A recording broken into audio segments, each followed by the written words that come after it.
जो कानों से सुन नहीं सकते, नेत्रों से देख नहीं सकते, वाणी से बोल नहीं सकते। कई ऐसे हैं जो पैरों से चल नहीं सकते। बहुत सारे ऐसे लोग हैं जो हाथों से भगवान की सेवा कर नहीं सकते। एक ही तो योनि हमें ऐसी मिली है जिसमें हम लोग सत्संग कर सकते हैं, भगवान का नाम ले सकते हैं। और यदि विचार बनाओ कि जन्म यदि बिल्ली का मिल जाता या शेर का मिल जाता, जिसकी प्रवृत्ति हिंसा करना ही है, यदि हिंसा नहीं करेगा तो पेट कैसे भरेगा? यदि शेर से कहा जाए कि भैया तुम किसी को मत मारो, तो वो तो भूखा रह जाएगा। यदि बिल्ली से कहा जाए कि तुम चूहों को मत मारो, इन्हें दूध पिलाओ, ऐसा होगा? ऐसा नहीं हो सकता। इसलिए 84 योनि के बाद हमें ये मानव तन मिला है कि पशु बना, पक्षी बना, कवि बन के आया स्वान है, लाख 84 भटक कर फिर बना इंसान है। कभी पशु बना है, कभी पक्षी बना है, और इतनी बड़ी बड़ी आयु होती है। अभी हम किसी के घर में गए थे तो उनके घर में कछुआ था और कहने लगे कि 300 साल इसकी उम्र है इस समय। कितनी? 300 साल। 6 महीने में एक बार उठता है और 6 महीने सोता है। तो मैंने उनसे पूछा कि आपको कैसे पता लगता है कि ये उड़ गया? तो कह रहे थे कि हम हरी सब्जियां रख देते हैं वहां पे, जैसे कुछ बीन्स रख दी, कुछ गाजर रख दिया, तो जब ये खाने लग जाता है तो सोचो कि ये उड़ गया। और जब नहीं खाता है तो 6-6 महीने तक वो सोया रहता है। इतनी बड़ी बड़ी आयु। और सोचो, कभी पशु बना, कभी पक्षी बना, कभी घोड़ा बना, कभी गाय बना, और भटक भटक करके 84 लाख योनियों में जाने के बाद मानव तन मिला है। इसीलिए तो ये तन बड़ा अमूल्य है साहब, इसकी कोई कीमत नहीं है। कि मानव जन्म अनमोल रे, इस माटी में ना रोल रे, अब जो मिला है फिर न मिलेगा, कभी नहीं, कभी नहीं, कभी नहीं। और यदि मिल भी गया तो हमें पता नहीं होगा कि ये संपत्ति हमारी है, ये गाड़ी हमारी है, ये दुकान, ये मकान हमारा है। इसलिए आज भगवान ने इतना सुंदर हमें तन दिया है, इससे सेवा कीजिए। ये जो सुंदर मन दिया है इसे भगवान को अर्पण कीजिए। ये जो सुंदर वाणी दी है इससे भगवान का नाम लीजिए। ये जो सुंदर कान दिए हैं इनसे भगवान का कीर्तन सुनिए। जो वाणी दी है इससे भगवान नाम का उच्चारण कीजिए। बोलो भक्त वत्सल भगवान की जय।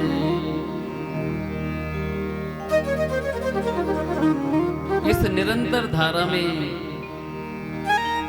कल आप लोगों ने बड़ी सुंदर सुंदर कथाएं सुनी, और कहां पर विराम हो रहा होगा कल किसी को याद है? बताओ कहां पे कल विराम हुआ था? गणेश जी की कथा, बहुत सुंदर। ऐसे अच्छे अच्छे श्रोता बहुत कम जगह मिलते हैं साहब। नहीं तो एक दिन सुना और अगले दिन उन्हें पता ही नहीं होता। बोलो गणपति भगवान की जय। भगवान गणेश की कथा आप लोगों ने कल श्रवण की कि किस प्रकार से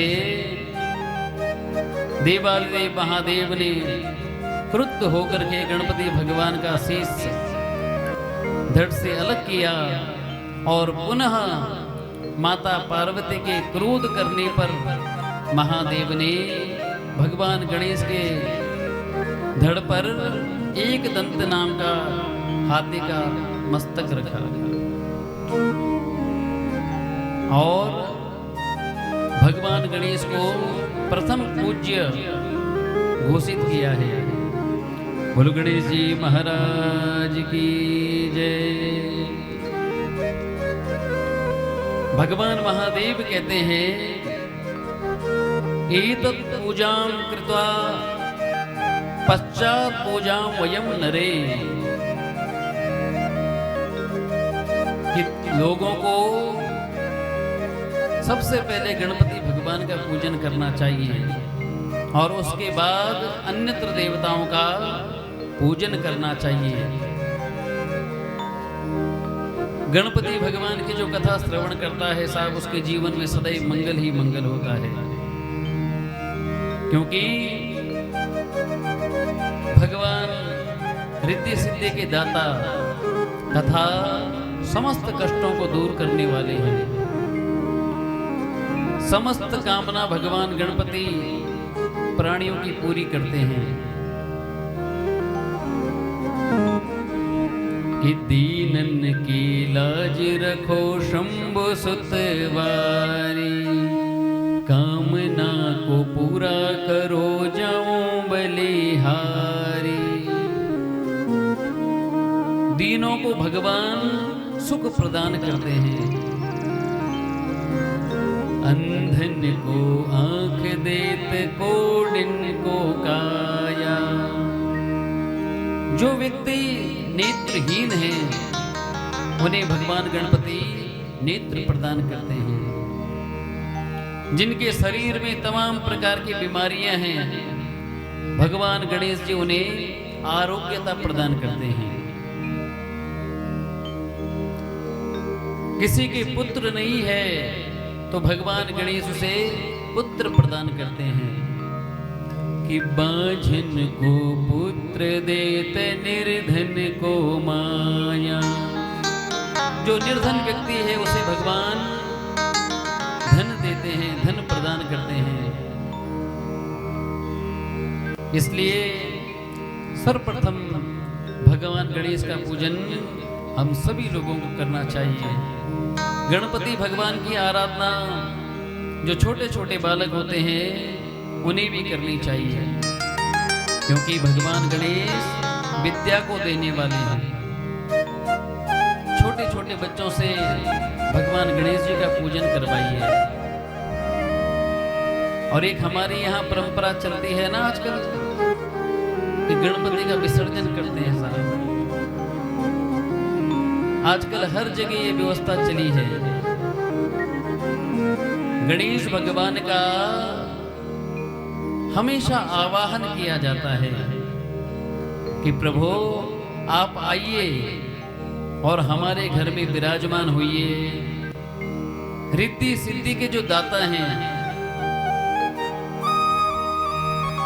समस्त कामनाओं को पूर्ण करने वाले देवता, यदि उनका विसर्जन कर देंगे तो आपके घर में रहेगा क्या? इसलिए ये परंपराएं महाराष्ट्र की है। महाराष्ट्र की परंपरा क्यों है? क्योंकि जो भगवान गणपति के जो भैया हैं कार्तिक स्वामी, प्रभु जब उनसे मिलने गए, खूब समय वहां पर रहे और जब वहां से वापस आए तो वहां के लोगों ने गणपति भगवान को विदाई कराई, खूब बड़ा महोत्सव मनाया। और वही परंपरा आज देखते देखते देखते देखते सारे देश में चल पड़ी है। गणपति विसर्जन से कितने लाभ होते हैं ये तो मैं नहीं जानता, परंतु कितने दोष होते हैं ये अवश्य मालूम पड़ता है।